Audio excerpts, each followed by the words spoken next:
really identifying the need, the value, the importance of GEO.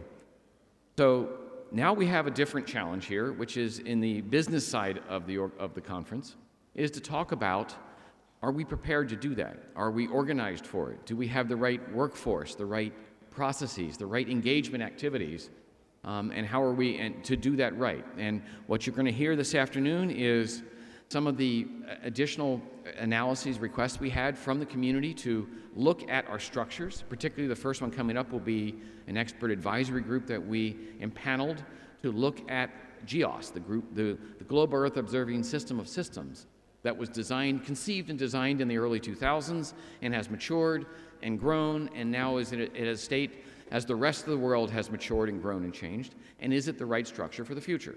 And if it's not exactly the right, how it would change? You're going to hear from Neil Sims in a minute who will talk about that. And then following that, as a brief synopsis, we'll talk about the work program presented by one of our members, Evangelos Gerasopoulos, who's talking about the work program that we have and ask for your concurrence. And then we'll talk about the budget structure. What do we have in the bank, and how have we done against our accounting principles, and how are we poised to spend more money to do more things? And finally, we're going to end this afternoon talking about the next steps going forward. How are we preparing for the ministerial year from now? What input we need from the community? How we're recreating ourselves, redefining ourselves for that purpose. So I'll ask Neil Sims, who is part of the expert advisory group, to come to the stage. And I'll ask you to think about the struggle that we're seeing right now as we envision what we want to be in the future. And it's a good struggle between two very important urges or intensities. One is the very strong sense of ownership we all have in the system that we've developed to date. And the second is the strong sense of duty we have to meet the needs of the world that is asking for information so they can make the right decisions. And is the ownership of what we have, how is that balanced against the need? So we need to look and see, is the need changing the way that we do what we do? So we have to step back from our own individual I own this product, I own this data system, and think about what is the best system that we have to meet the needs. And that's the challenge. And with that, I'll turn it over to Neil Sims. We'll do this. Neil will present the EAG's assessment. That's the expert advisory group. And it's not for decision, this is for discussion. We accepted the paper from the advisory group at the XCOM meeting on Tuesday. This is for feedback from the community on the analysis and the conclusions that the team has put together. So over to you.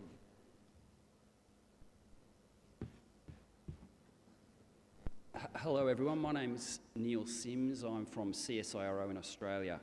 And I'm going to show you some results and a bit of a report that we wrote around the future of GEOS. As soon as I can get my phone working, something's happened, it doesn't matter. So, we can have the slides, please.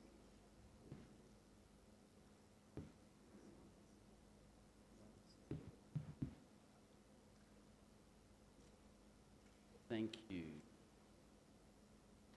Is this working? Okay. So, following the midterm evaluation report in 2021, there was identified a need to review GEOS.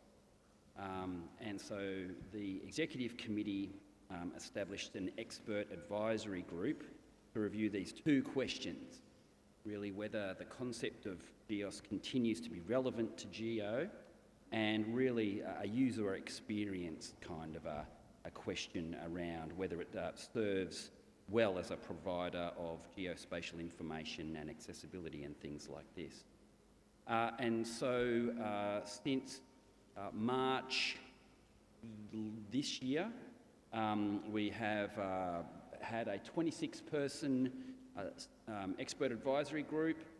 This shows you where all the people came from, good gender balance, and a real diversity of experience levels in terms of the use of geospatial data and the use of GEOS and familiarity with GEO itself probably as well. This is just a little bit of an outline of the approach that we took. So starting in March this year, had a very iterative process of writing and review, and we presented the final report in October this year. So a lot of assessment, a lot of consultation and consolidation, and again, this diagram just shows the two working groups there. We did a lot of consultation, throughout the GEO community, and they're some of the groups that we consulted with. Another slide on interactions there. So there was an EAG session at the previous GEO symposium with 104 participants there and a lot of discussion. There was a survey of GEOS users and GEOS utilisation, and I'll highlight some of the results of that survey in just a few moments. There were national and regional consultation with the regional GEOs. Lots of resources were made available to us, publications and documents, and we got good guidance from GeoSec throughout all of the process of the activities, or the whole entire review process. Now, a little bit of a caveat here. From Australia, I'm used to starting meetings at like 10 p.m. or 11 p.m. at night, right, to get in touch with the people I see here. And, of course, that was about 5 a.m. in Washington. And so it was actually very difficult to get all of the EAG to come together at the same time.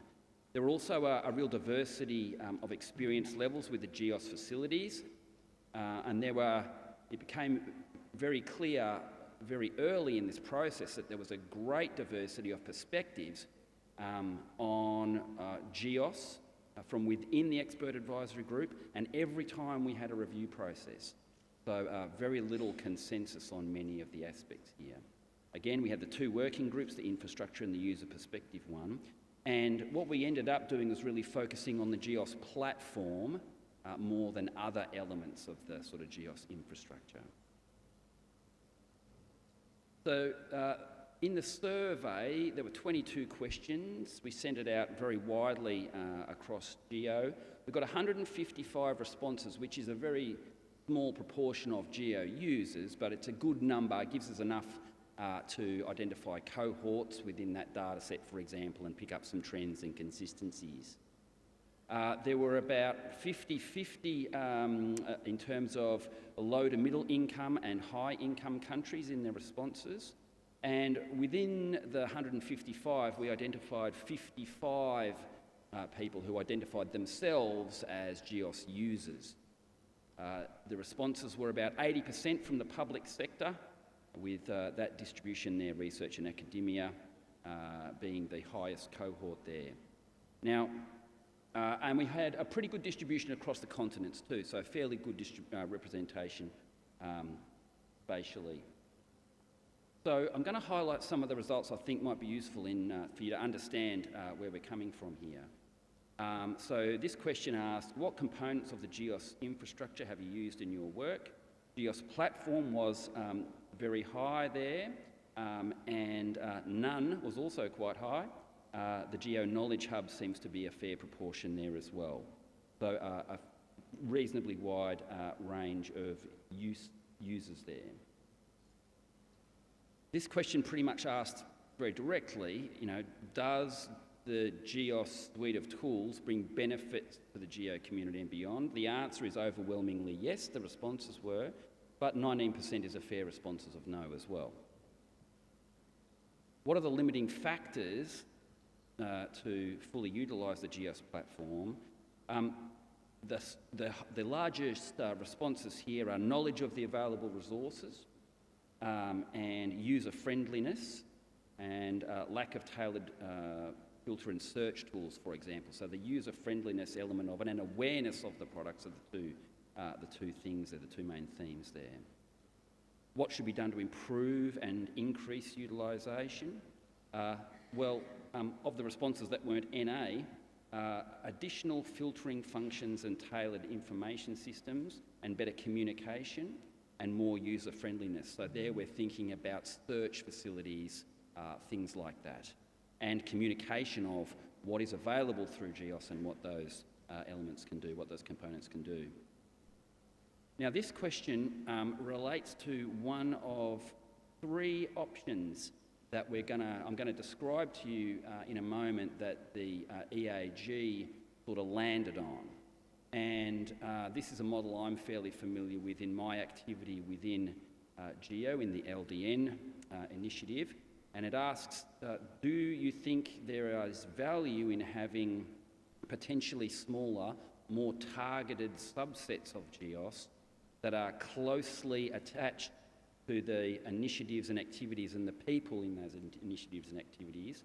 And the answer is very strongly yes, although there's a fair proportion of no there as well. Why people thought yes was because they thought that that sort of an arrangement might provide more specific information tailored for user needs, and other is a fairly large proportion of responses there, of course, and we interpret lack of impact to mean that this configuration might provide a possibility, an opportunity to improve impact by connecting with the communities that are in the GEO activities. And in terms of future challenges, what do people foresee as potential future challenges? Access to data, lack of validation data and quality control, data management and use, things like this seem to be common popular responses. So, we've done a lot of survey, we've done a lot of communication, we've done a lot of socialising, and so what we ended up doing is describing 3 potential future scenarios for the GEOS platform. Discontinue it, pivot it onto some other sort of facility and slightly change its target, or keep it, enhance it, and what you might do with it if you wanted to invest those kind of resources. We considered and described these options in terms of infrastructure, user needs, and governance aspects. So here's option 1, which is indicating to discontinue investment in the current GEOS platform. And this option really is based in a position where GEOS is not seen to be fulfilling GEO's needs into the future. An opportunity, of course, if you do that, is that you free up resources to use in other areas of GEO, but we got a lot of communication from data providers that they value GEOS, the GEOS platform, very highly as a way to sort of validate their data and also as a way to disseminate it. And of course, if you discontinue GEOS, then you're eliminating that opportunity for those data providers. The sort of governance and resource implications, I guess, for GeoSec under that model would be that there need to be a fair amount of communication and management around the messaging of why a GEOS facility might be being discontinued. And option 2 talks about pivoting investments from the current GEOS platform, and this includes towards end user needs in the title there. This values the GEOS content, but it basically says that we're better off hosting that content through some other portal, such as Google Earth Engine or something like that, an existing facility that's already got good data dissemination and search functions, or AWS, things like that. So the content there could be facilitated by GEO, and that relationship with the new partners could build on already existing relationships that GEO has made with a lot of those large providers. Yes, so essentially it would involve transferring GEOS resources onto some other existing platform, and in this option we describe the opportunity to refocus on low to middle income countries where there is a real need for better access and data analytics, for example, for those countries. There's an opportunity there to include in situ data in that model if GEOS retains some of the control of that system. And GEO is in probably a unique position globally to establish, the adoption of particular interoperability, open data, open sharing protocols and standards there as well. And this model, of course, could provide the compute facilities alongside the storage facilities and the data facilities, such as through Google Earth Engine, which current GEOS platform doesn't do. Option 3 is really saying that GEOS content is highly valuable and GEO is the appropriate place to host that content. And this again builds on existing infrastructure and partnerships that are in place. But this model requires GEO potentially to continue to invest and potentially increase investments in GEOS. So things here would be, requirements here would be improve the data search and discovery functionality. You could target regional and thematic groups in GEO with these smaller subsets of more tailored content. This is a model that we're using probably in the GEO-LDN initiative. I'm quite familiar with this option and it may work very well under certain circumstances. This might be a better framework for adding in situ data because in situ data are often local and so if we have or thematic, and so if we have our GEOS subsets focusing on regional or thematic needs, it might be a more straightforward way to incorporate in situ data. And one thing we thought you might be able to do was do something like the open data community have done. You could make the system more agile by providing facilities to make a subset of the big GEOS, for example, for any thematic or regional need by anyone. So you could very quickly then spin up a subset, for example, around a disaster area or a situation like that, for example. This would put the data sets closer in contact with the GEO communities because you could host it essentially through those flagships, initiatives and activities, the way we're planning to do it in LDN. And this model supports the integration really of the GEO Knowledge Hub, something that respondents valued highly, with other GEOS platform facilities. So they're really the three options that we considered and some of the sort of pros and cons of each of those options, if you like, some of the considerations there. Now, it is absolutely fair to say that there was a great diversity of perspectives on those options from within the EAG and from everyone that we surveyed. I think the clearest divide was that hardly anyone supported option one. People are hoping for a future for GEOS somewhere, but options 2 and options 3, or elements of those, are about equally supported. So option 2 oriented more towards EO users, and option 3 perhaps more towards the GEO impact areas. But the elements of each proposal could be incorporated into either of those models, of course. So our key recommendations through the process. The first one is that there was a clear, this surprised me a little bit, there was a clear message that there is confusion around the names of GEO and GEOS and the GEOS content. And so this option 1 is really saying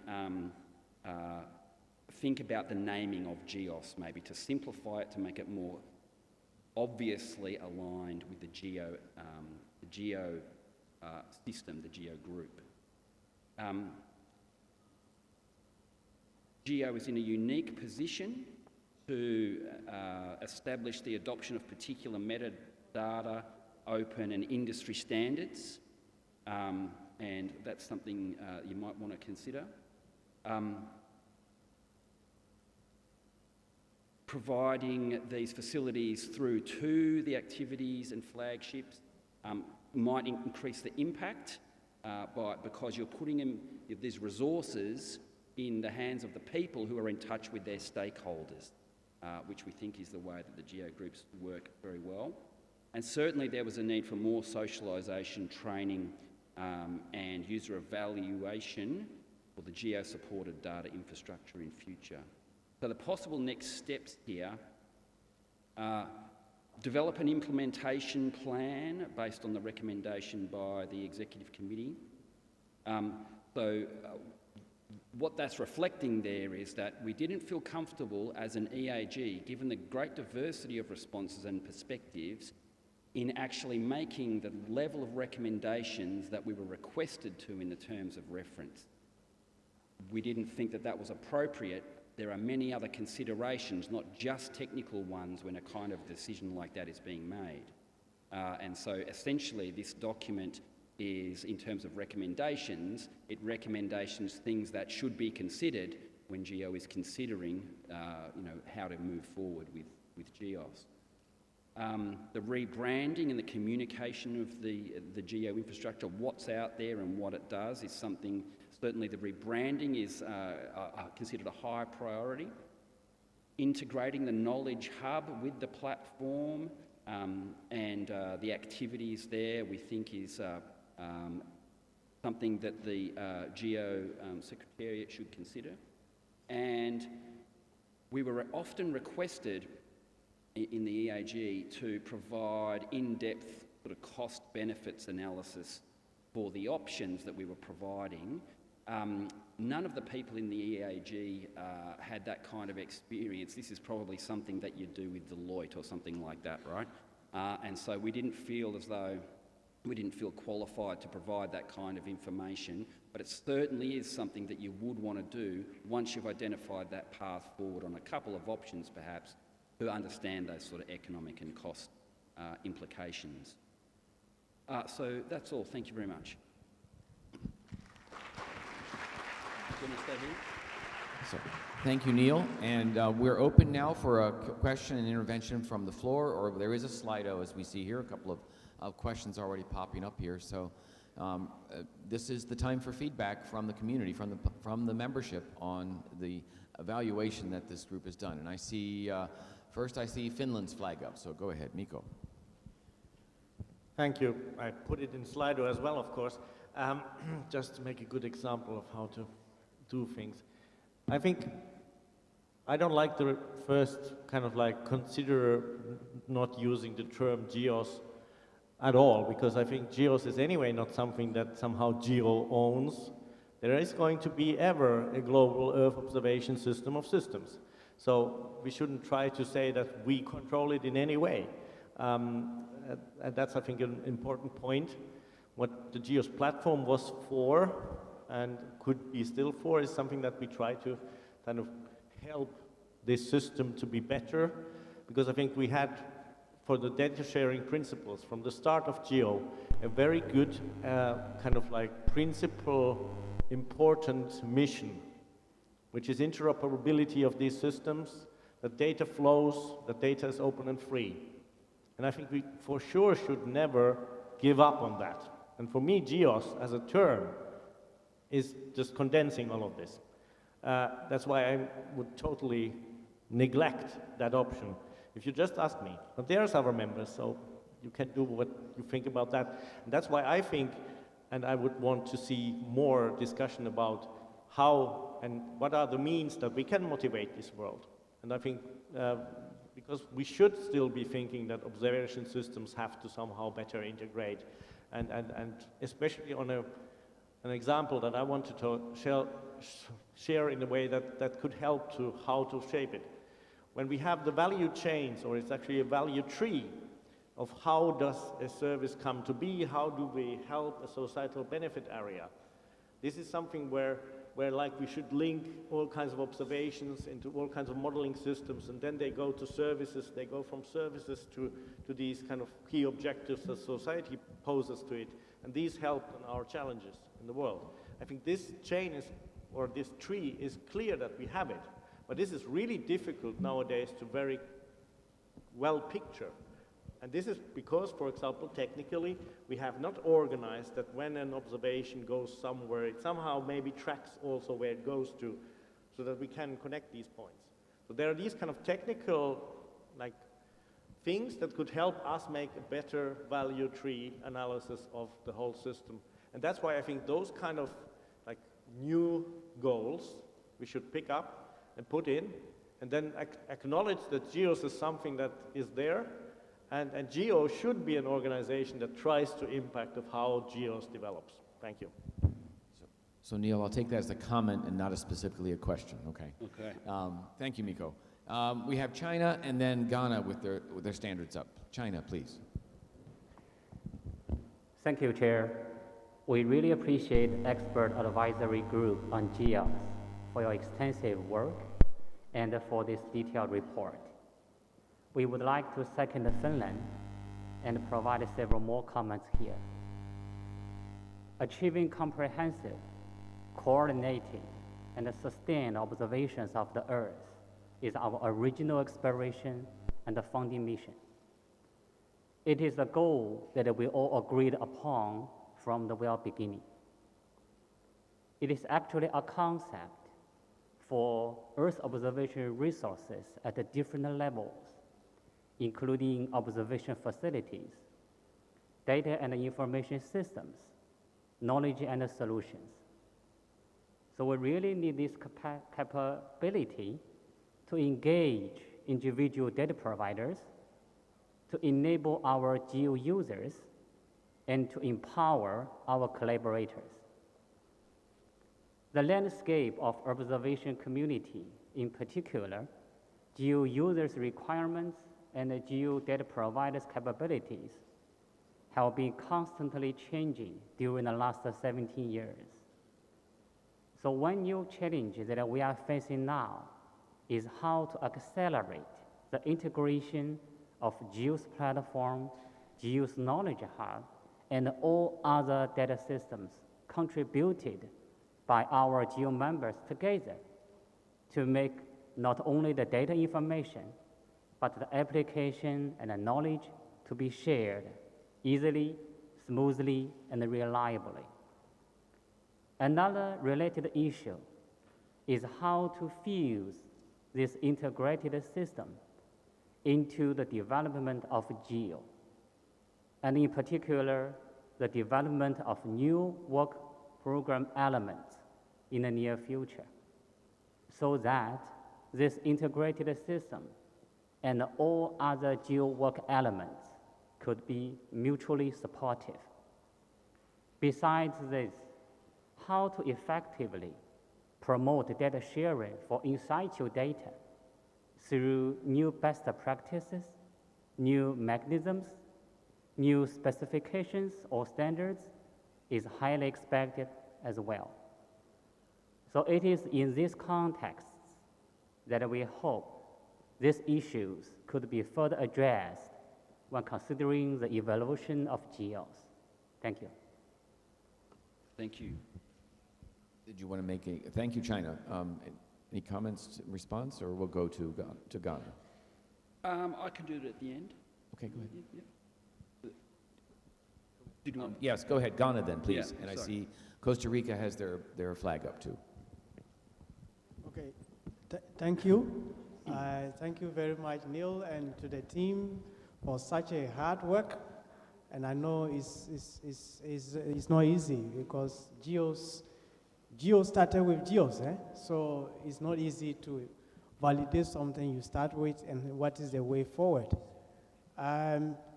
So from where I sit, Ghana feels that it is the suggestions for the next steps are critical. We need to examine the GEOs, and we need to ensure, just as we think, it's about the will. I think what we want here is about the will. How do we merge GEOs with GEO Knowledge Hub? I think this is where we want to go. We want to be able, that the old system must be able to evolve to the new system that we want, together with the other emerging systems. And I think that is what our colleagues from China are trying to bring about, because there are other data infrastructure portals that are also existing. So how do we ensure that the GEOs plus all the other emerging systems fit into the GEO Knowledge Hub? But for us to do this, are financial implications, and that is what we expect in the next report, that there are the financial implications on where we go, so that in the end, we have a central place that we can all go and access the information for making the impact stories that we want for the world. Thank you. Thank you, Ghana. Neil, did you want to address that? Because you did address that question, I think, as part of your assessment. How to merge?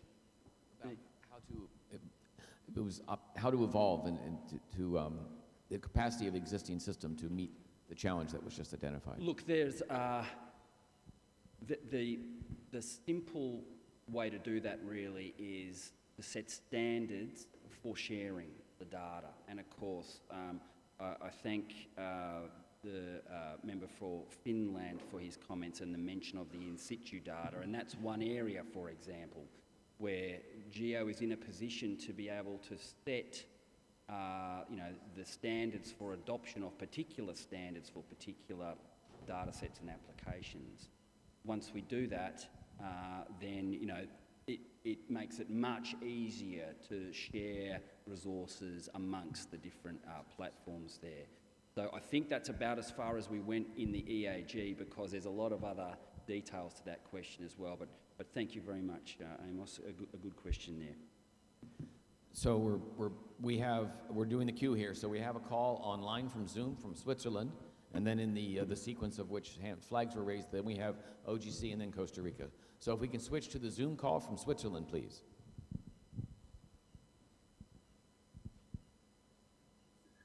Thank you very much. Switzerland would like to thank the EIG members for the presentation and the report.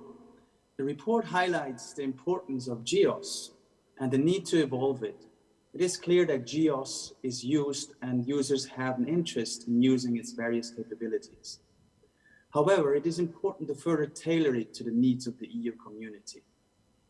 Colleagues, our take is that the existing diverging positions that have been presented around the future of GEOS demonstrates that such an intricate issue requires a more in-depth and inclusive discussions within the entire GEO community.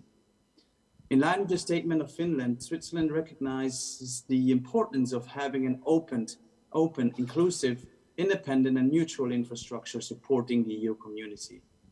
We are of the opinion that it is a fundamental element to build a strong EU community, both from the data providers and user side. However, in the rapidly evolving technological landscape, the role and capabilities of GEOS should be strengthened and further developed. In that sense, projects like the GEOS Platform Plus, funded by the European Commission, can certainly contribute to evolving GEOS towards its redefined and targeted oriented objectives. We see the recommendations proposed by the group as a good starting point to further discuss and develop evolution scenarios. We would like to emphasize the importance of all GEO bodies being involved in the discussion and the process. All these bodies need to carefully evaluate the implications, be them technical, financial, or concerning the impact on user communities of the future scenarios. We would therefore like to continue the discussion with all relevant actors and encourage all GEO members and bodies to not making a decision too early in the process. Switzerland stands ready to be engaging on this important matter. Thank you. Thank you, Switzerland. And we'll go back to the room here with the OGC, please. Thanks a lot for the opportunity to speak out here, and just a statement of feedback for Niall. As OGC stands for standardization, has a long expertise, and in that this is the key of enabling the interoperability, which has been called for so many times. And what I would like to state out here is that OGC can help out the GEO in that part, and in the collaborative solutions from GEO, as well as the innovation program from OGC. Great. Can I respond to that? Yes, thank you very much. That's a very good offer, and it seems like from the comments in here that we're hearing, we're being reminded of the support to continue with GEOS in one form or another. Your comment is very welcome, I'm sure, in GEO, and I just note that there are many other connections to organisations like yours too throughout GEO, which gives GEO that potential to help determine recording in progress how this might improve this kind of opportunity across the globe and right across the sectors. So thank you very much. Okay, thank you. Costa Rica, please, and then UK following. Thank you, Chair. And well, I want to take this opportunity again to welcome the work that has been done by this working group. We already had this conversation at the ExCom meeting, and something that I think Joe said kept ringing in my head, and was that GEOS is not what GEO is, but something that GEO does. And the objectives of GEOS, I think, that are very relevant. And there are many ideas on how can we achieve them, and possibilities, and technology brings us a lot of things that we can work on.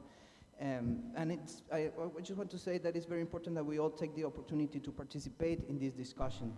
It is great that we have these inputs that you have prepared, and I encourage every member of the EU community to get informed and also share your views. Please don't miss this opportunity to contribute. The opportunity is now. And I just have a very quick question. We discussed something about how do we make decisions before, but I want to know what is the role of this group work in the following, I don't know, in the next steps. Thanks. Okay, thank you very much for that. I think you're right. GEOS is something that GEO does, and of course, the GEO is essentially the people in GEO are the engine room of impact. And then we have these data facilities there as well, and that is a big part of the impact story, but it's not the only one, so that is exactly right. I imagine there will be a sort of a follow-on process here where you'll have to identify very concretely a couple of options. The role of the EAG in that process will be that we are now a resource to draw on essentially during that process, as I said, there are a wide range of perspectives and points of experience, points of contact with GEOS within the EAG, but another resource to consider as you're making a decision on the future of GEOS. And to follow up on that, the EAG, and Neil gave the presentation at the Executive Committee meeting Tuesday, and the actions from that will come out of the follow-up meeting tomorrow. But yes, the EAG is a resource, and some of those actions, recommended next steps they put forward, were in a discussion at the Executive Committee about analysis, in the resource requirements, et cetera, for the different options that are on the table, and that will be discussed in ExCom tomorrow, and using them as an expert resource. So now we will go to United Kingdom and then Germany next. So United Kingdom, please. Thank you, Chair. And we thank the Expert Advisory Group for the comprehensive nature of their report. Given the limited time to review the document ahead of the plenary session, the UK requests that the GEO Secretariat considers written responses to the options and recommendations for submission within 3 weeks, as they have done, with our appreciation for the post-2025 interim report. This will allow us to seek the feedback of the broader UK GEO community that has not been possible in the time since the document was shared, and as Switzerland commented earlier, will allow other national GEOs to do the same. In the interim, the UK sees value in the language for both option 2 and parts of option 3. From the executive summary recommendations, the UK supports recommendations 2 and 3 of the report. For recommendation 1, we agree that GEOS could be more tightly focused, with a name that clearly reflects its function as part of GEO. From the executive summary recommendations, the UK supports recommendations 2 and 3 of the report. For recommendation 1, we agree that GEOS is confusing and too ambitious. It does need another name, clearly indicating its function as part of GEO. Thank you. Thank you very much for that intervention. I agree. I must apologise. It took us longer to get this finalised than we'd hoped, and I hope you're getting a sense of why that has occurred. It took us a long time to iterate this report. I must say, I have greatly appreciated working on this document. It's taught me a lot, but it was one of the most difficult reports I've had to write. And I've written some pretty big and pretty complex reports, and this one was a goodie. Naming GEOS is something that needs to be carefully considered. We discussed in the executive committee meeting. I think the recommendation as it's written in the report says, discontinue the use of the name GEOS and call everything GEO. I did point out in that meeting there that GEOS is pretty easy to find on the web. And recording in progress. Just a reminder, everyone. And GEO, if we do call it GEO, there are implications for the findability, I think, of the specific GEO resources. That's a question for someone else to answer, but there's certainly things to consider there. So thank you very much for your intervention. And we received the request for an extra 3 weeks period to get additional comments in. I think that, speaking up, we'll take that on. I think that's a reasonable request, but we'll concur that with the rest of the executive committee. Now we have Germany, and then GEO and Greece, and we are about the 40-minute period. So if you have extra time to provide comments to us, so we'd like to move on to the next, but still enjoying the active conversation. Germany, please. Thank you, Chair, and once again, thank you, Neil, for the presentation and for the job you have done with your working group. And as we have pointed out in the ExCom meeting, we see a lot of good opportunities, what you have done there, and a lot of possible approaches to the things. But we said, as I said before, there must be some clearer description what is GEO's role, especially in this option number 2. And we should also stack on our fundamental principles of free and open data access. That should be one of the key advantages what we have here in GEO. And our proposal was something that we should go on in this direction, that we would combine the option 2 and the option 3 with a clear a clear mandate, or let me say a clear position, what is the role of GEO's intergovernmental governance, that we will not give the control out of our hands. I think for this deeper analysis is necessary, and with a sharp look on the cost efficiency. Thank you very much. Yes, thank you very much for that, and your points are well made and well taken. And your issue is exactly right. What is the role of GEO in the governance of this thing moving forward? And that is a decision that we weren't really qualified to make, of course, as a technical expert advisory group here. So yes, a key element moving forward. Thank you. GEO and then Greece. Thank you, Chair, and thanks very much for the presentation. GEO, with our partner regional research and education networks, ASREN, Red Clara, and newly joined WACRAN, we implement the latest global telecommunications infrastructure and provide services to help researchers collaborate with their peers wherever they are in the world. Without national research and education networks, or NRENs, who work together in a collaborative and non-competitive way, the level of sharing geospatial data and research will be significantly lower. GEO and our European member NRENs stand ready to support the GEO community and to see the realization of GEOS in whatever form that may be. Thank you so much for that intervention.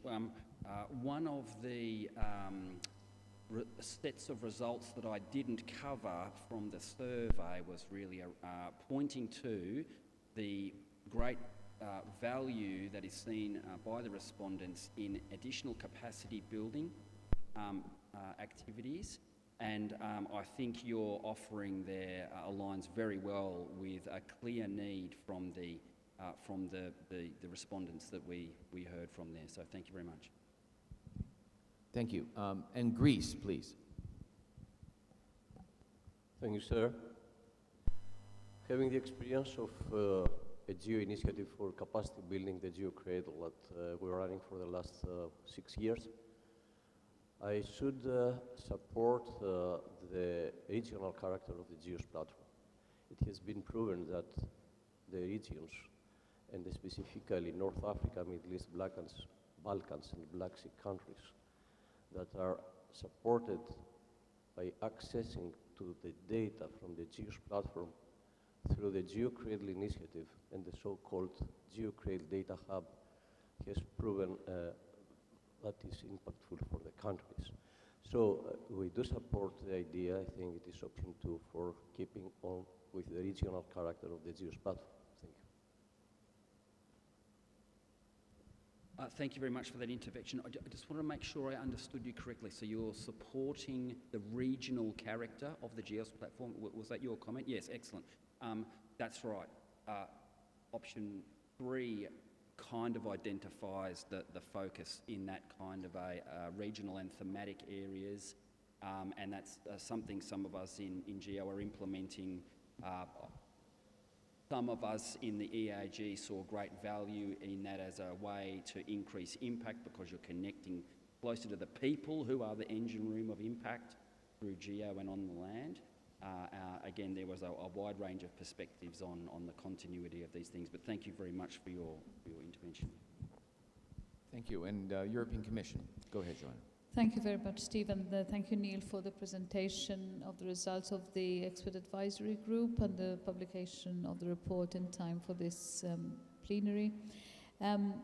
We'd like to highlight, first of all, that the evolution of GEOS should be tailored to the needs of the European, of the Earth observation community, and also the GEO initiatives and objectives of supporting the goal of free data practices. I think GEO needs to keep on providing support and services to harmonize and facilitate the access to data, in particular to those that have difficulties in this respect. And GEO also needs to provide support to data providers that helps them making data accessible and usable. We just want to remind that the European Union is setting up a versatile and powerful landscape of data infrastructures with Copernicus and data stores, data spaces, Destination Earth Initiative and its data lakes, and also related activities. There are similar evolutions happening in other parts of the world, and it is clear that within this evolving landscape, the role of GEOS needs to be redefined.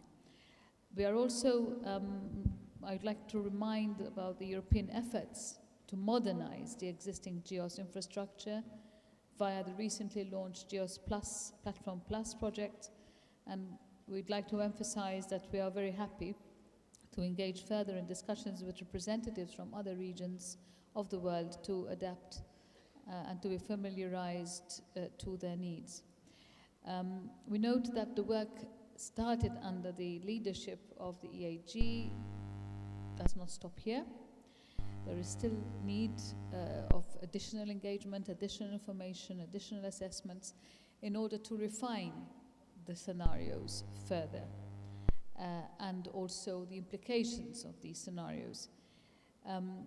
This refinement should itself be based on evidence-based analysis of the options and with a range of impacts to be considered from technical to financial aspects. The diversity that has been presented by the experts highlights the difficulty of the task itself, but despite this, the experts managed to find several points of agreements, and through extensive analysis, were able to narrow down the discussion to 3 high-level options going forward. But this remains a good basis for the next steps towards a decision, therefore a good starting point. As I said, in requiring more crucial implementation details. Additionally, there could also be different combinations that are possible, as the options that have been presented are not mutually exclusive, and even Slido, I think the Slido comments proves this, that some people have seen, for instance, 2 and 3 as not being mutually exclusive, but they could actually be capturing several priorities that can independently be prioritized. And I think the recommendations, however, are valuable enough to be taken back to the stakeholders for additional information and continuing the efforts already taken by the group to incorporate more fact-based quantitative elements and stakeholder feedback in their analysis. Thank you. Thank you, Joanna. And with that, we think we'll bring this session to a close. I will note. Go ahead. There was one comment that I didn't respond to, and I did want to thank the member for China for your thoughtful comments, and in the EA, the XCOM as well.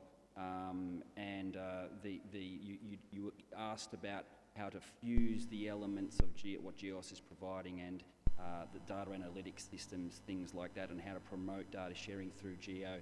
That is the great opportunity for GEO around in-situ data and other things like that. So I apologise for slowing down. That's the only one I didn't respond to, but thank you very much for your intervention. So I was going to make a closing comment as well, following on the observations we've heard today.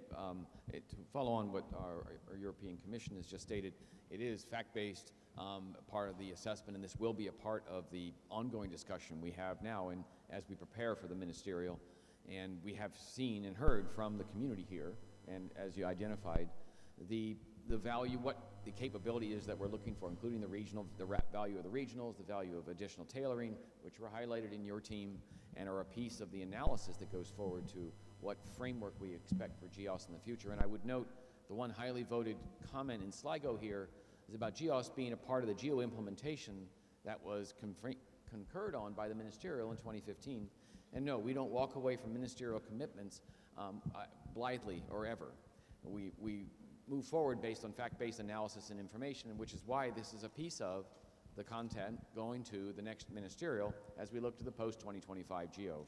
And that's where we would reaffirm or confirm a new direction from our ministerial sponsors for what GEO will be doing into the future. So thank the EAG for their analysis and also for having you on the phone list for the near term as we continue to look to specifically the questions that were raised about the merger of options and the implementation impacts of different approaches, financial, technical, and organizational, for the future of GEOS. No worries. Thank you very much. Thank you.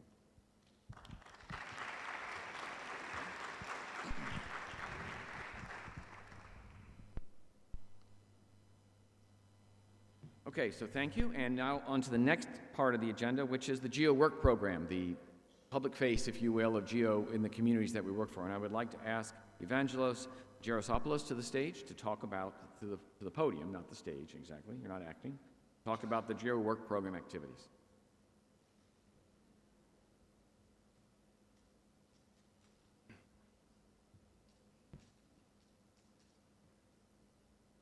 Thank you, Stephen. Good afternoon, ladies and gentlemen. So I'm going to present you the process that has been followed and the basic elements before we arrive to the brand new 2023-2025 GEO work program. I deliver this talk also on behalf of my fellow co-chairs, Antishwa Melissa and Tony Milner. And we have to note that this is the last work program before entering the post-25 era, which has its own significance, as I'm going to try to unfold. So, I would like to seize the opportunity to acknowledge the great efforts given by the program board to oversee the implementation of the previous work program and also the establishment of this current new one, and especially the 6 engagement teams that were formed out of members from the program board that actually implemented the review process of the for the establishment of the new work program. So the process began early this year, already in February, when there was a call launched for new or revised implementation plans for flagships, initiatives, and pilot initiatives. Then, at some point in May, the competent engagement teams started the review process, which actually comprised of a set of suggestions and comments on an online platform for the very first time. And there was an iteration process with the activities where there were responses and suggestions and a dynamic process which actually led to a final implementation plan submitted from the activities. This actually resulted into the first summary GEO work program draft, which was then once more brought to the principals, to the GEO principals and the general GEO community for further consultation. I have to note here that the pilot initiatives were reviewed by the GEO Secretariat, and we have been receiving at the program board regular updates about this progress. So in early September, we had in our hands as a program board the second draft of the summary GEO work program, which has been reviewed by the program board, and it is the one version that we bring in front of you for approval. So, first of all, just to let you know that it wasn't an evaluation process. It was a review process by means that we tried as a program board to support the progress and the improvement of the implementation plans of the activities and the alignment with any changes and trends happening in GEO. And this actually implied much interaction between the program board, the engagement teams, and the activities. And the selection and the criteria on which we were based were the ones that the program board, the work program has set initially, which is based on coordination between the activities, integration between the activities, and an overall scope to move towards user orientation and operationalization of these services. So the work needs to continue in a very robust way. 2023-2025 is the transition period before the post-25, but by no means this means that the activities should not make sure that they deliver concrete works in their domain. But at the same time, we are launching the so-called incubators as an additional effort of the GEO to develop, create further synergies between the activities to tackle specific, very hot domains. And on this aspect, there has been already some coordination workshops organized, the hidden health and the nature-based solutions. I was part of the first one, so I can say we are on the right track. And the idea is that we use these 3 years to take at home all those lessons learned and good practices to guide us through the development of a post-25 GEO work program. In this table, we can actually see the current status of the work program. I want to remind you that there has been a replacement of the so-called community activities by the pilot initiatives. And actually, the message from here is, as we see this escalation from pilot initiatives to initiatives and flagships, this is exactly the pathway, the route that we would like to see for existing and new initiatives to follow and have as a target at the end of the day that they deliver something for the end users, for the real work, and in an operational fashion. So a few more stats. On the first column, we see the older work program, and in the last column, the new one. There has been new activities introduced. There have been other revised, or some of them that have dropped out. The figure I would like to stay on a little bit is that from 64 activities, we have ended up with 48 activities, and this shouldn't by no means be perceived as shrinking of the work program. It's actually the result of all this integration effort that the engagement teams have been undertaking in order to have the activities talk to each other, find complementarities, and at the end of the day, potentially merge under a common scope and umbrella. Okay, so what's new in the new work program? We have a new flagship. This is the GEO land degradation neutrality flagship now. And it's quite a big thing because actually we didn't have any new flagships since 2017. And I would also like now to take the opportunity to acknowledge the immense value of the GEO LDN work in support of evidence-based and transparent support of sustainable land use, which has been also widely recognized by the UN Convention to Combat Desertification.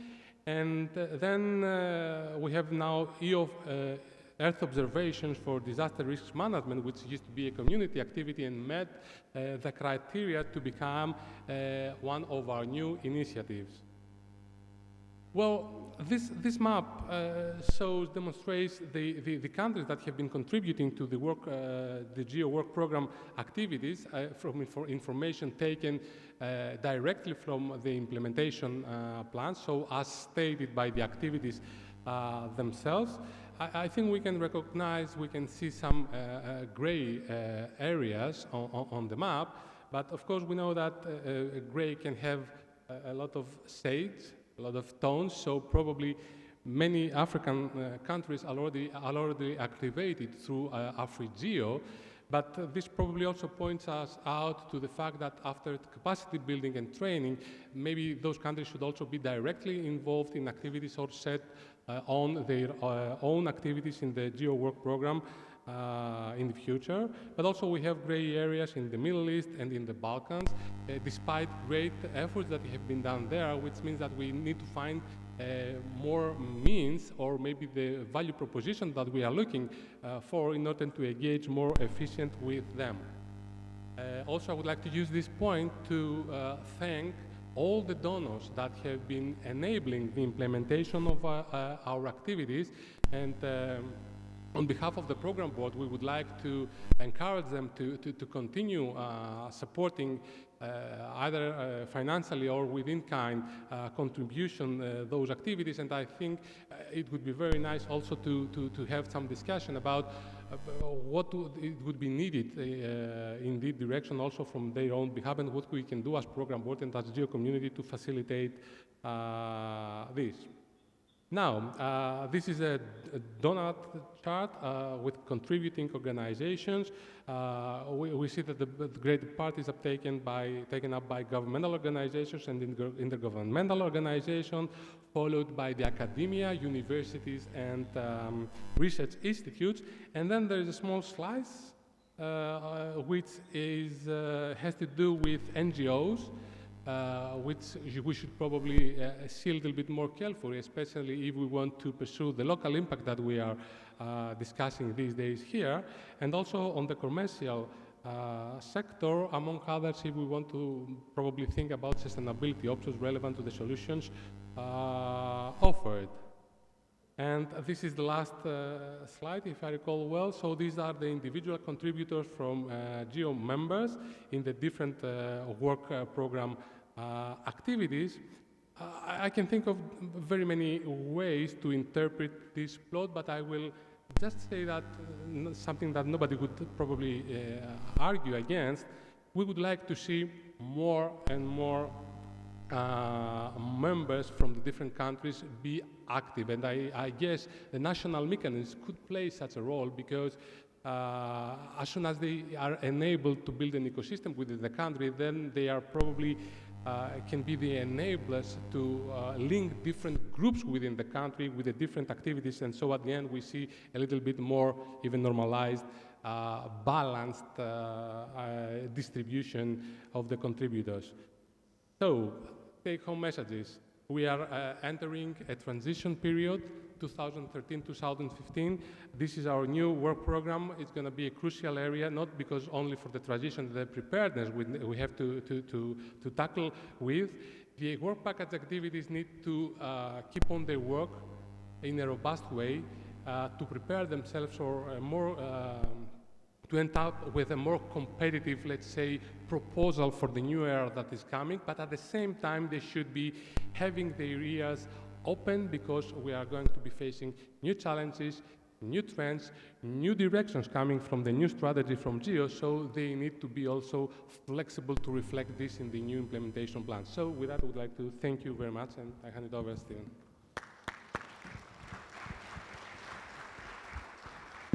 So thank you, Evangelos, and the whole program board team. I think this is a real example of how doing more doesn't mean adding more. It means doing better. The consolidation is not an easy task. but it was really one of the objectives to see where there's commonality, and I appreciate the team's efforts in able to do that, and really striking the numbers. You brought them down without diminishing content, but actually improving the content in the process. So this work program is for decision by the plenary, but we'll open it up to comments and observations from the floor if we have any. I can't read your placard, but it's you. Go ahead and tell me who you are. Tell us who you are. Thank you. I'm Vincent from UMETSAT. So I just would like to thank first the working group for delivering this very important report, but we also noted that for the moment the foundational tasks have not been included in the work program, and I just would like here, because UMETSAT is one of the 3 partners implementing GeoNetcast, which is one of the foundational tasks also as part of the geo infrastructure, alongside with NOAA and Chinese Meteorological Agency and INPE. So I just would like here to mention our commitment to continue obviously operating GeoNetcast in the coming years, as it provides services to deliver data in a very short time between sensing and its usage, and is also an important tool in various countries and regions where internet capacities are not yet sufficient to allow users to access other ways, other platforms to get EO data to them. I would like also to mention that over the past year we have also cooperating very closely with the NREN to develop what we call UMETcast Terrestrial, which is using the same technology but using National Research and Education Network to broadcast those data, and this has been also successfully tested in several continents, and that might be something to be considered in some evolution of GeoNetcast in the future. With this, I thank the co-chair of the working group and the GEO Plenary, and again our commitment to continue supporting GEOS in the coming years. Thank you. Thank you. I couldn't tell if there was a question there, Evangelos. If there was, go ahead and answer it. No, I think the message is taken, notes taken. So I would like also to say that even though this is the final, if we have any recommendations or anything of importance, it can be reflected in the work program. So yeah, thank you for noting. Yeah, acceptance of the work program doesn't mean it's closed and there can't be modifications and improvement, evolution as it goes along of the individual activities. So I see Germany, Ghana, and France have their placards up. Germany first, please. No, thank you, Chair. Firstly, thank you, Evangelistos, for the presentation, and a big thank to all the people of the program board who have made a good job in managing all the developments to the new program. I think this is a good program what we have there, and we can adopt it. Oh, it's too loud? Not loud enough? Okay, fine. I want to say some words to the new flagship. Germany congratulates GEO-LDN on becoming a GEO flagship. Germany is happy to have contributed to this success. At the GEO Week 2018, Germany pledges €100,000 to support the newly launched GEO-LDN initiative, which has a clear policy mandate from the United Nations Convention to combat desertification. With this and additional funding from Germany and the incredible commitment and in-kind contributions from the GEO-LDN leads groups and members, the initiative has achieved great impact. GEO-LDN's success is a results-oriented, open and agile approach combined with its policy relevance convinced Germany to fund a new GEO-LDN secretariat hosted by GIZ in Germany from 2022 to 2026 to ensure sustainability of the new flagship and to boost activities, including providing scholarships to the upcoming international postgraduate program on LDN. Germany invites other GEO members to help diversify the funding for GEO-LDN. Thank you very much, and I wish a good start to the new secretariat. Thanks. Thank you, Germany. Ghana, and then we have France, Finland, and then China. And I see you up there too. Yeah, Ghana also wants to join in, first of all, thanking the program board for the hard work, and also to congratulate the GEO-LDN as a flagship. because we feel that it is a flagship that is going to make a change for Ghana, a change for Africa, a change for the world. And Ghana also wants to thank all the GEO-18 steering committee and all the stakeholders, especially the UNCCD, and in fact, the timing intervention investment from the government of Germany. And we hope that other countries can be able to replicate the same. And Ghana also wants to say has been key in this process by leading the capacity development dimension of the GEO-18, and we are pleased and proud that this core curriculum, which is being embraced by the University of Energy and Natural Resources, will serve as a model to be replicated in the rest of Africa and the rest of the world. So we see that the flagship is a way for us to address all the issues on all the SDGs, and we are proud that we are part of this process. Thank you.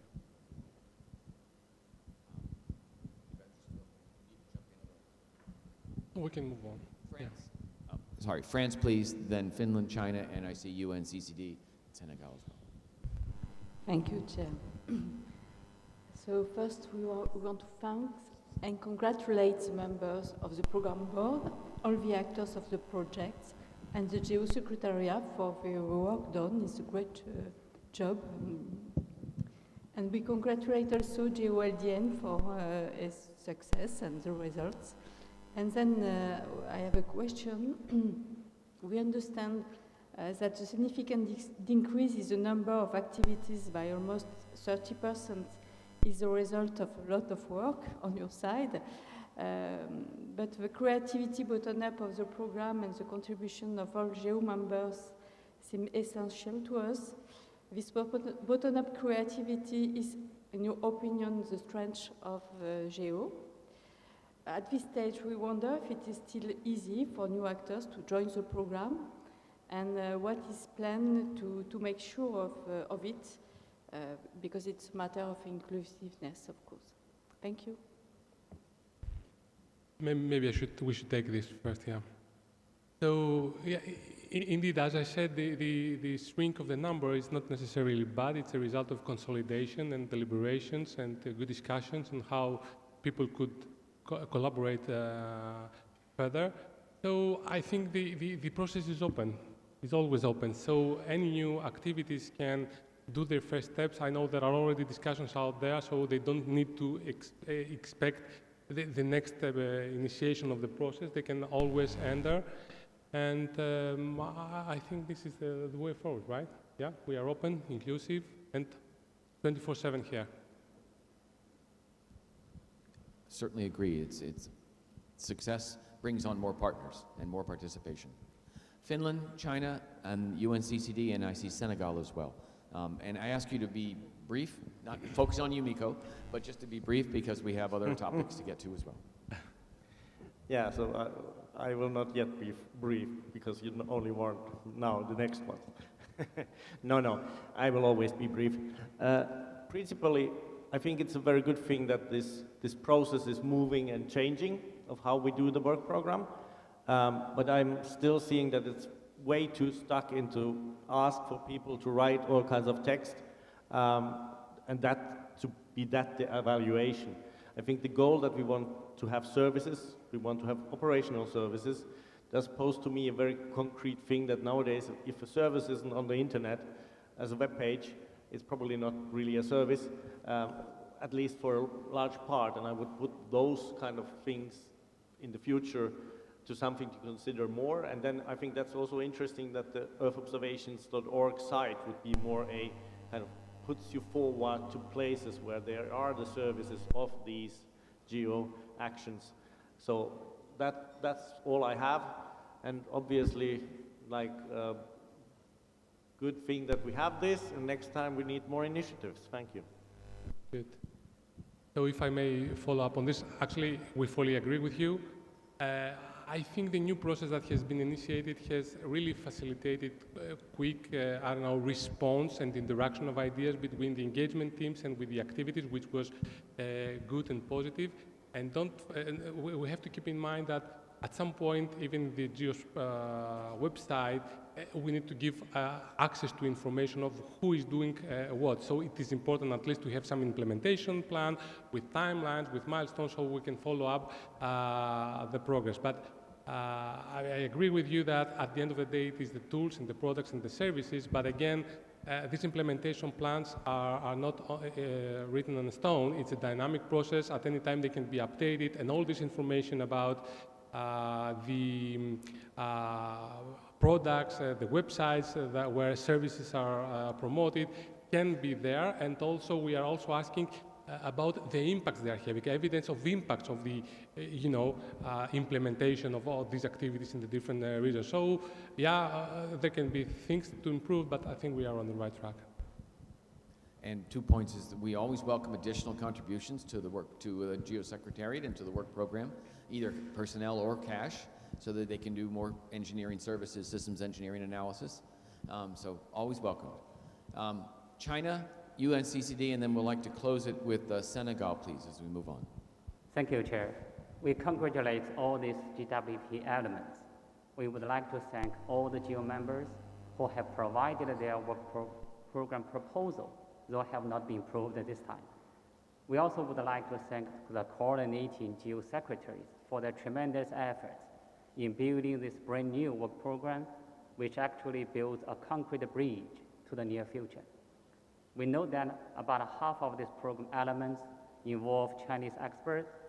GEO China Secretary will continue to follow the progress of this program and actively support Chinese experts to participate in them.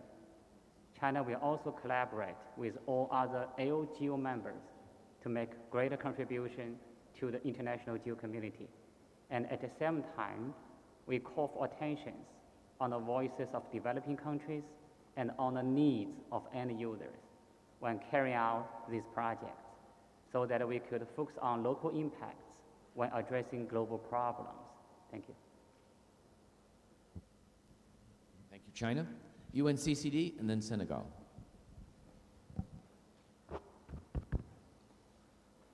The United Nations Convention to Combat Desertification congratulates the Group on Earth Observations and all the GEO-LDN organizations, and particularly the individuals who have done so much over the past years to help us all travel so far. Consider that as recent as 2017, there was no common approach to reporting on the 3 indicators of LDN, trends in land cover change, land productivity dynamics, and trends in soil organic carbon. When governments and organizations that make up GEO responded to the request of UNCCD parties, GEO engaged to ensure that the achievement of LDN under SDG Target 15.3 be underpinned by an open, interoperable, and collaborative approach to data provision, tool design, and capacity development. With today's flagship recognition by the GEO community and the generous opening contribution by the government of Germany, the GEO-LDN flagship, by the government of Germany, leading to the launch of the GEO-LDN Secretariat by GIZ, the future of the GEO-LDN flagship is truly bright. And the UNCCD Secretariat, sleeves rolled up, is ready to join this fundamental work that will not only help countries address land degradation, but through the power of healthy land, accelerate the achievement of all 17 SDGs. Thank you. Thank you, and I think it's worth noting, we've had interventions from several of the leaders of this great step forward with the flagship status as a sort of a round of applause for the progress and the evolution of the UN, the land degradation neutrality flagship for Germany, Ghana, UNCCD, Neil, and others who have done so much work to get us to this point. So congratulations.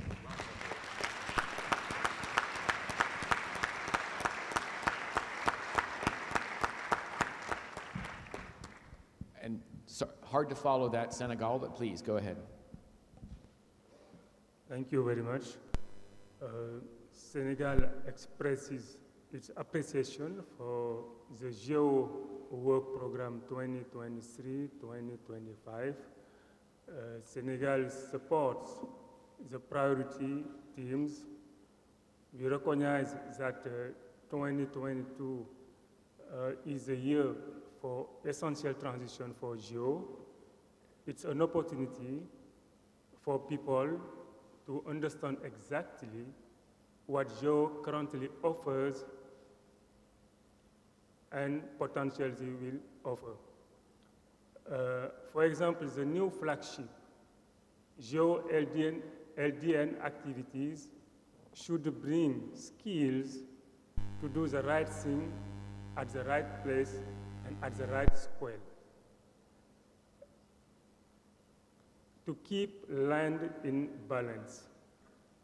We look forward to contributing to define GEO future through the post-2025 strategic plan. Over to you. Thank you. Thank you, Senegal. So, any closing comments, Evangelos? No, I think we close up with the nicest example. We had the end users, the implementers of the activity made it up to the flagship. This is the way to move on.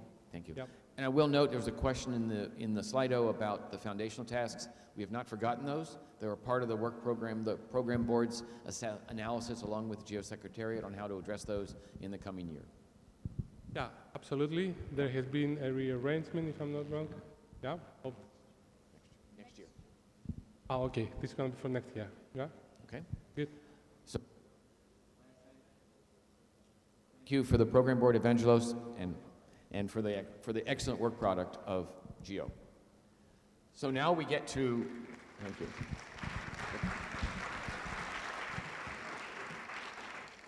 Now we'll move on to the next portion, which is how do we pay for all of this?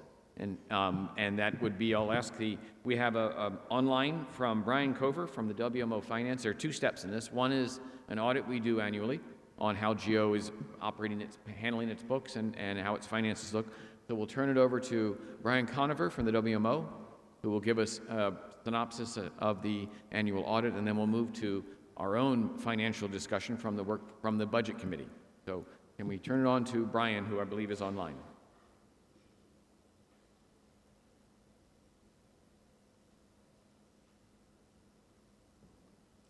This is Brian Cover, the Chief of Finance of the World Meteorological Organization, and we administer the GEO Trust Fund and work very closely with the GEO Secretariat.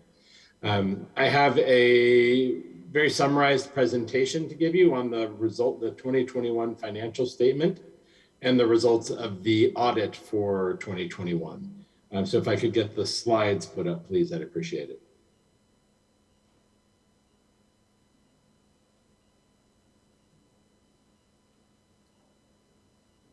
Next slide, please. Yeah, I can't see the slides, so if somebody could make sure that I can see them as well. We're getting to the next slide. There we go. We're on slide 2 now. Go ahead. Okay, I can't see them, so I'm going to just tell you what to do.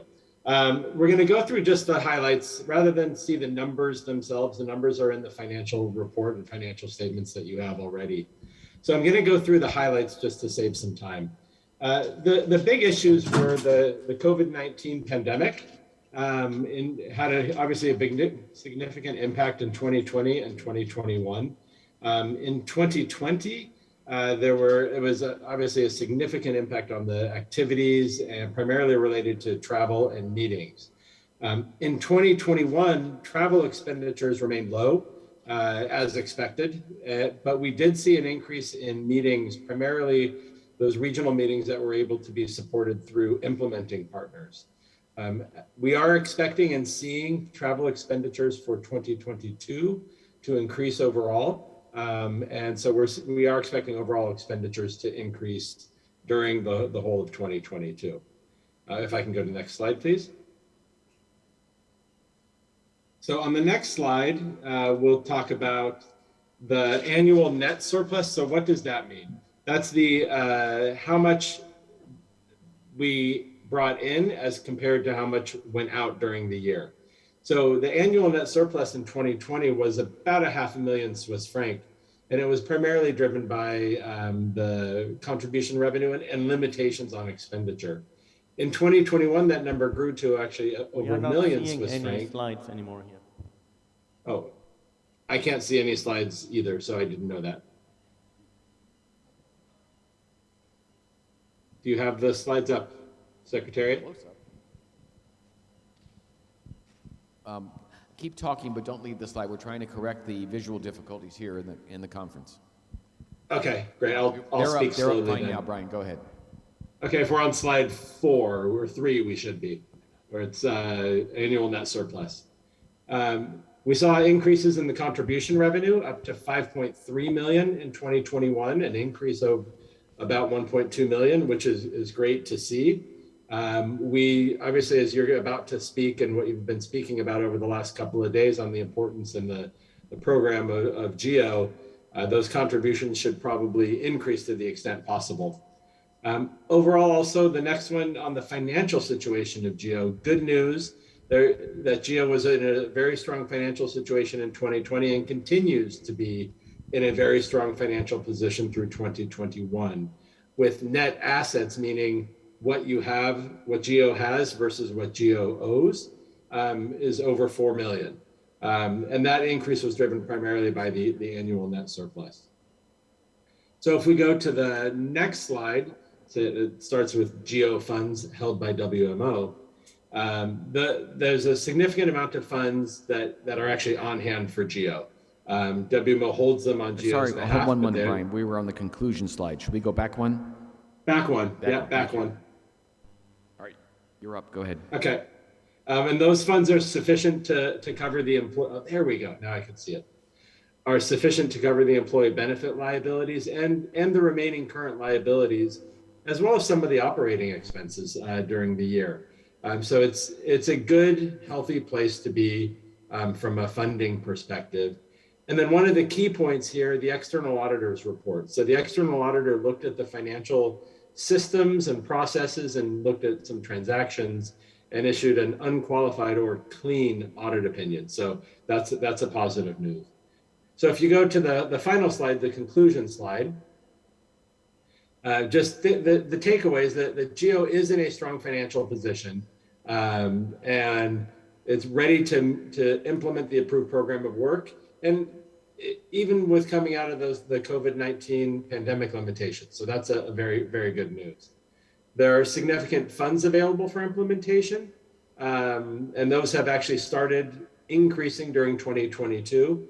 And there's that one of the requirements or the keys is the ongoing commitment to funding the work of GEO, making sure that sufficient funds are coming in. There are employee benefit liabilities, and they're significant. It's about 2.5 million, or about 2 million. However, the funds in the GEO Trust Fund are sufficient to support those liabilities, and as in the past, the funds should be continue to be set aside to make sure that those employee benefit liabilities are covered. And then the final point being that the external auditors, as I said, provided a clean, unqualified audit opinion, which is positive about the overall governance and controls around the trust fund itself. So with that, I thank you for the time and turn it back to you. Thank you, Brian. And thank you. Look to the membership here. The action is to concur on and accept the report, but open for comments or questions from anybody. And while looking for those, I want to thank Brian and the team for doing the analysis. You'll hear about the cost forward in a moment from the Budget Committee. So seeing no disagreement, we concur on this product, and we will then move forward. Thank you, Brian, and thank you for the audit. We'll move forward to the trust fund budget and the pledges from the Budget Working Committee co-chair, Lawrence Friedel, please. Thanks, Steve. And there is going to be a decision at the end of this one as well, so we're looking for the plenary for your decision on this. Related to the operating budget, this is to cover the expenses, the activities of the GEO Secretariat, and you can see the things that it is based on. It's the strategic plan, the concept of operations that was approved this time last year, as well as there are some short-term items that you can see. If you're looking for it, it's in document 7.5 and it is Rev 1. That's where you're going to get all the details related to it.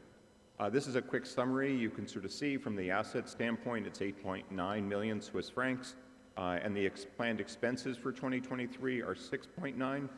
I will point out there's a couple items. This 4.2, this is actually this is the amount that we received or expected to receive in 2022, which is above the 2021 value, as Brian mentioned, as well as it's actually about $1 million more than the pre-COVID averages. And so we're doing a nice job as a community of raising resources and hearing that message. In 2022, 16 members within the plenary contributed, so there's certainly room for growth there. In terms of the expenditures, you can sort of see that we have 6.2 expenditures planned from the cash, and so if you look at that, 6.2 is obviously more than 4.2, and so in 2023 we are planning on using some of the trust fund balance. That was part of the recommendation that Brian just mentioned. We did that also in 2022, so in both of these years, 22 and 2023, we are planning to draw down those trust funds as recommended by the auditor and the committee. So this is on purpose. Obviously, this cannot be something we do long term, but these are 2 specific years that we're planning on do that. And the one thing I do want to point out is that the in-kind, in previous years, the plan for it was a little higher than reality, so we actually readjusted it, so it's about half of what it used to be. So that's one thing to note about the in-kind resources. The expenses in general are in line with previous years, with the addition of 2 things. One is that because we have the post-2025 activities and the ministerial, there are some expenses related to that, as well as there's some communication upgrades, a better website, as well as a document handling system that we're planning for this one-year effort. And like I said, it does draw on the trust fund balance. At their XCOM earlier this week, they are recommending acceptance to the plenary, so take that into account. And then finally, just want to let you know that the integrated campaign, the last couple years, we have launched a fundraising campaign, the trust fund campaign at the plenary. This year, we're actually planning on doing that in early 2023 to do some new sort of innovative communication, advocacy, and fundraising activities. We have on board Nicoletta Panta, who is specialized in this, and so as she gets up to speed, she just joined the Secretariat in October.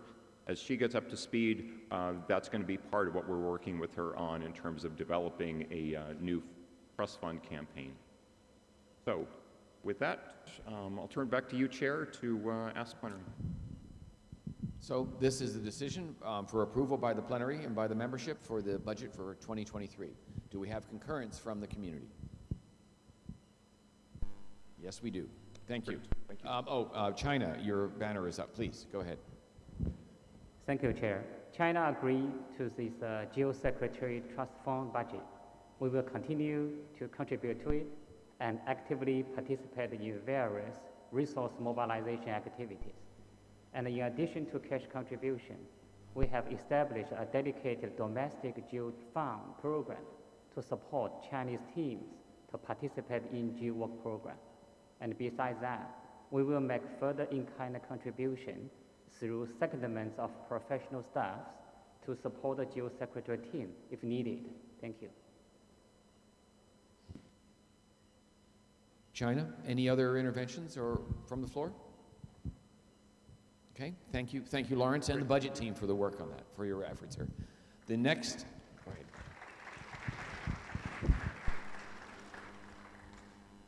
So next on is the announcement of some of the new membership on the executive committee, followed by the program board members. So Jana for the executive committee membership.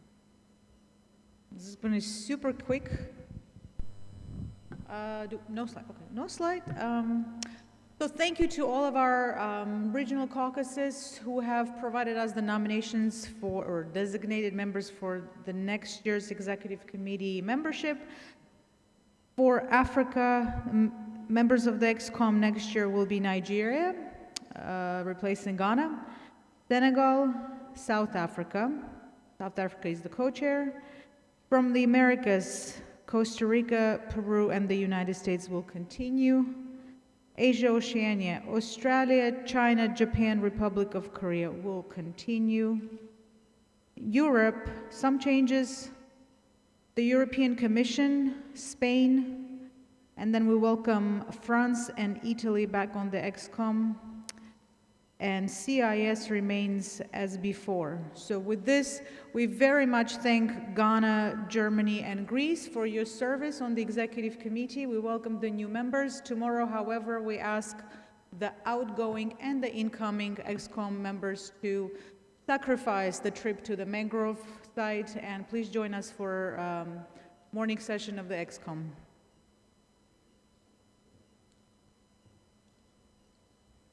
Thank you all participants in the ExCom, incoming and outgoing, for that important activity.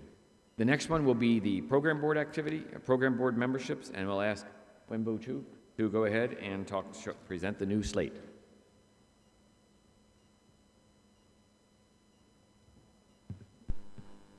So while slides is pulling upon, so I would just say the program board nominations follow a process defined by the rules of procedure. The seats are shared among GEO members and participating organizations, and either of members and participating organizations will take no more than 60% of the seats. The term of the ExCom members are 3 years, but every year there will be around 1/3 of seats become vacant and open for nomination. And the secretary will issue a call every year to call for nomination, then do an initial review and send to the ExCom for further review and recommend to the plenary for approval. Would you bring the slide, next one? So in 2022, we have 8 seats become available. They are 6 member countries, including China, European Commission, Italy, Japan, Kenya, and Pakistan, and 2 participating organizations, CIS and ESIP.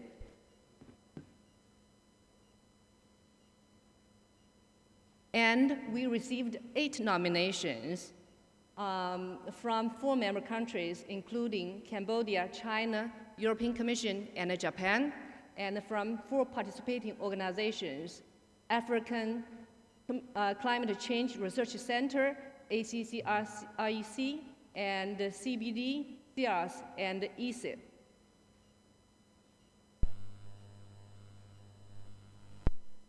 As the number of nominations equals to the vacant seats, we propose the plenary to accept the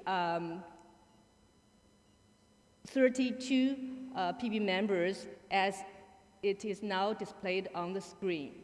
And it is a very balanced slate, including 16 GEO members and 16 participating organizations. Thank you, Chair.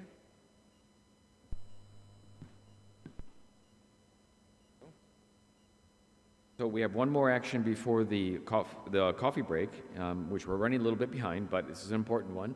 We'll ask the Chief of Staff from the Secretariat Office to come up and review the plenary outcomes to date. And we will be pushing the coffee break back, obviously, a little bit. So, come on up. Erica Alex, to discuss the review of plenary outcomes that we have.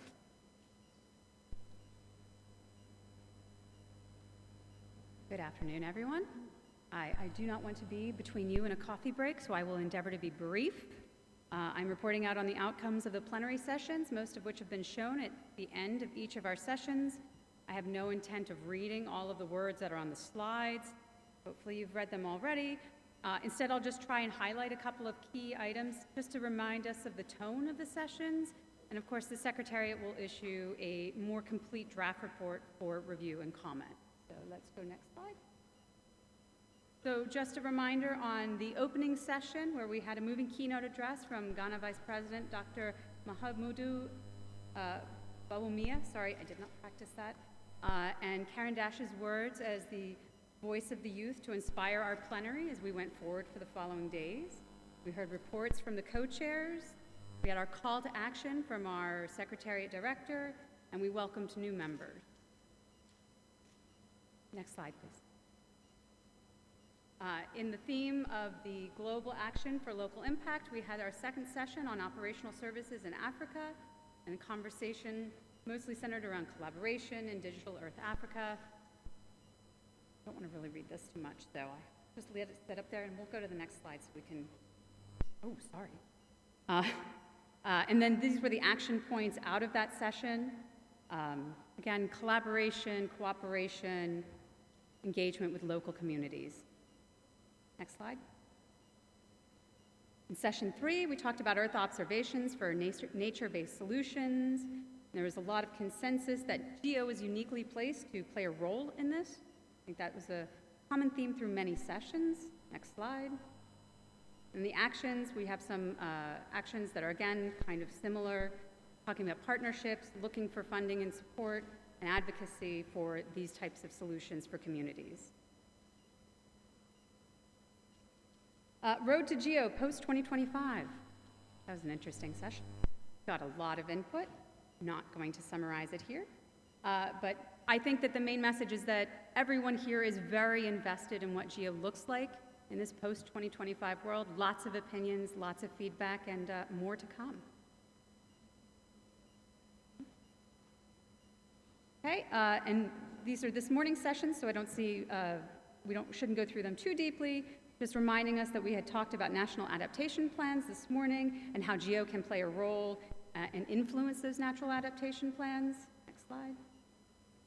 And the action points, again, some similarities among them. A little bit of intention there with some some structure and templating. Next slide. The collective action, which we just heard from, that was just the previous action. Again, we have notes about how GEO is uniquely positioned to play a role. Next slide. And the template. And then, yes, we literally have just gone through these things, so I'm not going to read them. We'll leave them up for just a second so people can see, but we will, of course, make this available. And as somebody who will be doing the budget, I'm very grateful to hear about our clean financial audits and our budget situation. So unless there are any questions, looking around. Go ahead. A couple of comments. Go ahead. Jana, please, from the Secretariat. Yes, to everyone, to all our delegates, a quick point on the document regarding the GEO post-2025, the interim report from the working group. You will have 3 weeks as the window of opportunity during which to submit your responses to the questions in the document, position statements, comments to the GEO Secretariat. After the 3 weeks, we will create space where those statements will be posted so you can in fact see what has arrived from all of you. We realize some of you were prepared with statements, some of you responded to the Slido format. In order for us to collect your feedback in a consistent way, we are creating this action, so please note, and we will certainly follow up with an email with this action item, but by November 25th, that is 3 weeks from now, please send us your official delegate positions, statements, responses. Thank you. And similarly, we extended the same courtesy for the EAG comments that were requested, so 3 weeks to provide substantive comments to the EAG report so that it'll be part of the record and part of the material going forward for further analysis and discussion. Okay. Any other comments?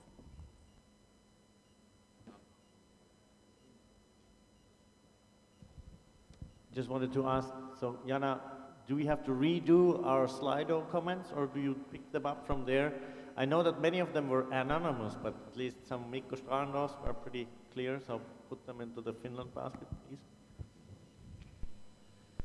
You do not need to repeat your comments on the Slido. We'll collect those, but if you feel inclined to send more structured statements, then we will definitely accept those. Thanks. Any other comments or interventions from the floor?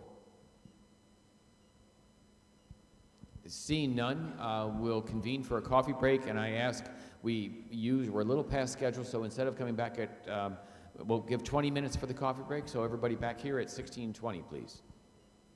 Thank you.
Sí.